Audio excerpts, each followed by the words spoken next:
पंचायत में आज इतना करप्शन क्यों हो रहा है? सच कहूँ तो भ्रष्टाचार को रोका जा सकता है, लेकिन सिस्टम इतना सड़ा हुआ है कि लोग सुधारने से पहले ही हार मान लेते हैं। पर याद रखना, करप्शन का सबसे बड़ा दुश्मन कोई नेता या अधिकारी नहीं, बल्कि जागृत गांव है। अगर गांव जाग गया तो बड़े से बड़े भ्रष्ट नेताओं की नींद उड़ जाएगी।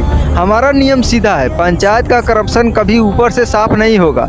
जब भी रुकेगा तो हमारी आंखों से, हमारी आवाज़ से और हमारी कार्रवाई से रुकेगा। आज मैं आपको 5 ऐसी चीज़ें बताऊंगा जिससे हमारे पंचायत की हवा बदल जाएगी। सबसे पहला है सोशल ऑडिट।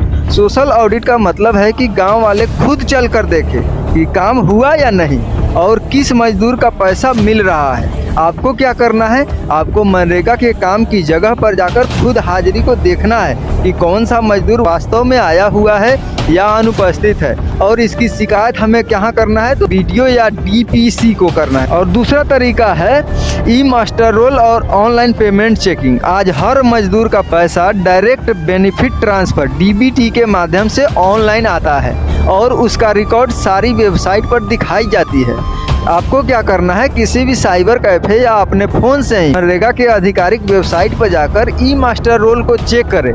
यदि कोई व्यक्ति गांव में या राज्य से बाहर है लेकिन उसके नाम से पेमेंट निकल रहा है, यदि किसी मृत व्यक्ति के नाम पर पैसा आ रहा है तो सीधी कार्रवाई करें, उसकी स्क्रीनशॉट ले और ब्लॉक लेवल पर शिकायत करें। एक बार भी यह चेक हो गया और कोई बाहर है और पैसा ले रहा है तो पूरा ब्लॉक में हलचल मच जाएगी। और तीसरा तरीका है RTI, right to information. RTI एक ऐसा तरीका है जो पंचायत की हवा बदल देगा।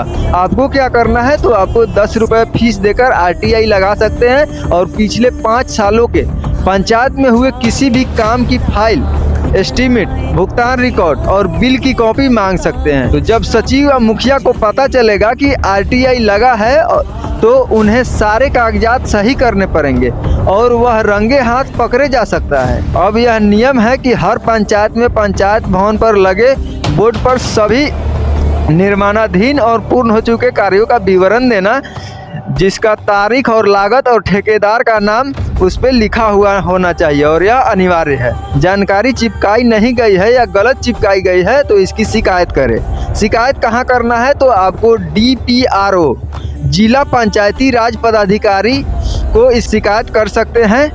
याद रखें, गांव का एक व्यक्ति लड़ता है तो उसे दबा दिया जाता है, डराया जाता है, लेकिन अगर 50 से 100 लोग एकजुट हो जाए तो दबाना मुश्किल हो जाता है। 50 लोग की आवाज़ को दबाना सचिव, सरपंच या बड़े बड़े सेटिंग वालों के लिए नामुमकिन है। मनरेगा भुगतान की समस्या हो या टूटे हुए नल की, आप 50 लोग की हस्ताक्षर वाली एक